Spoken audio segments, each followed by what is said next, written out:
सर्वात आधी तर स्वागत आहे तुमचं। छान दिवाळीचे मस्त मस्त फराळ करून सूप आपण सर्वच करतोय रोज। त्याच्यातच आता हे एक हेल्दी सूप बनवून दाखवते मी तुम्हाला। मॉर्निंगमध्ये सगळेच पिऊ शकतात। त्याच्यासाठी एक ग्लास म्हणा की मोठा कप मी पाणी घेतलं आहे। त्याच्यामध्ये थोडा कोथिंबीर हिरवी मिरची टाकली, त्याला छान उकळी येऊ देते मस्त। आणि त्याच्यानंतर मग मी त्याला उकळी येऊन गेली की त्याच्यामध्ये मी आधी हे फुटाण्याचं पीठ आहे मी गाळून घेतलं आहे आणि तुम्ही डाळव्याचे पीठ घालू शकता। तशाच 2 लवंगा घातल्या त्याच्यामध्ये। आता बघा 1 चमचा फुटाण्याचं पीठ किंवा डाळव्याचं पीठ जसं मी सांगितल्याप्रमाणे याच्यामध्ये टाकलं उकळत्या पाण्यामध्ये, त्याला खूप छान असं एकजीव होईपर्यंत फेटते आहे।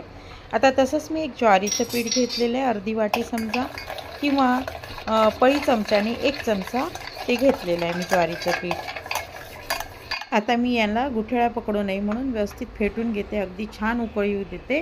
तसेच याच्यामध्ये चवीनुसार मीठ घेतलेलं आहे। आणि हो, आता याला पुन्हा फेटून घेते, कारण असं आहे की 5 मिनिटं याला व्यवस्थित शिजू द्यायचं आहे। तूप तेल काही न वापरता आता मला वाटलं 2-4 दाणे मी वाटाण्याचे टाकले आहे। तुम्ही बाकीच्या भाज्या पण टाकू शकता, गाजर टाकू शकता, बीट टाकू शकता, काही पण तुम्ही दुधीचे तुकडे पण टाकू शकता। खूप छान होतं, कारण 5 मिनिटात थोडं हलकंसं कच्चंसर राहिलं तर आणखी छान, जास्त शिजू नाही द्यायचं आहे। म्हणून हे पेस्ट तर तयार होऊनच जाईल। तसंच मी चिली फ्लेक्स वापरलेले आहे।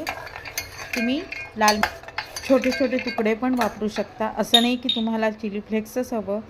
बघा आता माझ्याकडे होते म्हणून मी टाकले। तसंच आता महत्त्वाचं म्हणजे आवळा घेतला एक अख्खा, त्याला छान असं किसून घ्यायचं आहे मस्त। तुम्ही बारीक बारीक कट पण करू शकता, कट करण्यापेक्षा बारीक किसणीने किसून घ्या, त्याची चव तोंडात ठेवल्यावर खूप छान येते, 1 नंबर येते।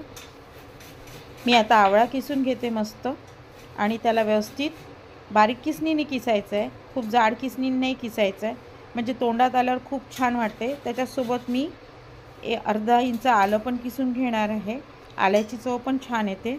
आता बघा माझा आवळा किसून झालेला आहे, आता मी याच्यामध्ये टाकते, उकळी येते तर त्याची चव पण अर्क उतरते छान। आणि आवळ्याचा सीझन आहे म्हटल्यावर आवळा तर कुठल्या ना कुठल्या पद्धतीने खायलाच पाहिजे, तर बेस्ट आहे की याच्यामध्ये टाकून खा। तर बघा आता मी आलं पण किसून घेते, आल्याचा तुकडा अर्धा इंचच वापरणार आहे, म्हणजे मी आता दाखवलं मोठा पीस, आता किसून घेतलं थोडंफार छान असं लांब लांब असं बारीक किसणीने दोन्ही किसून घेतलं। बघा आता याला छान पूर्णपणे उकळी येऊ देते। माझ्याकडे चिली फ्लेक्स होते, पण तुम्ही लाल मिरचीच्या तिखट छोटे छोटे तुकडे करून पण टाकू शकता। दुसरी गोष्ट म्हणजे ही पेस्ट तुम्ही केव्हा पण झटपट बनवून पिऊ शकता। इवन छोटे मुलं असेल तर त्याच्यामध्ये तिखट नको वापरू, पण ही खूप हेल्दी आहे, कारण डाळवा किंवा फुटाणा शरीरासाठी खूप चांगला असतो, तुमची सर्दी कमी होते त्याने। आणि ज्वारी खूप पाचक असते, मोठ्या वयस्कर माणसासाठी पण खूप छान आहे हे सूप। तर बघा किती छान रेडी झालं आहे, त्याच्यात मी 2 हिरव्या मिरच्या उभ्या काप करून पण टाकल्या।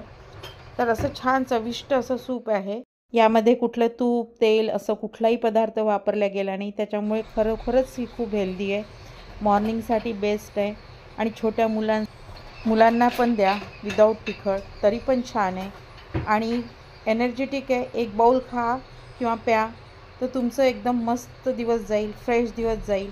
बघा ह्याच्यामध्ये तर तुम्ही नक्की बनवा आणि मला कमेंट्स द्या कशी वाटली ही रेसिपी। भेटूया नवीन व्हिडिओसोबत। Thank you so much.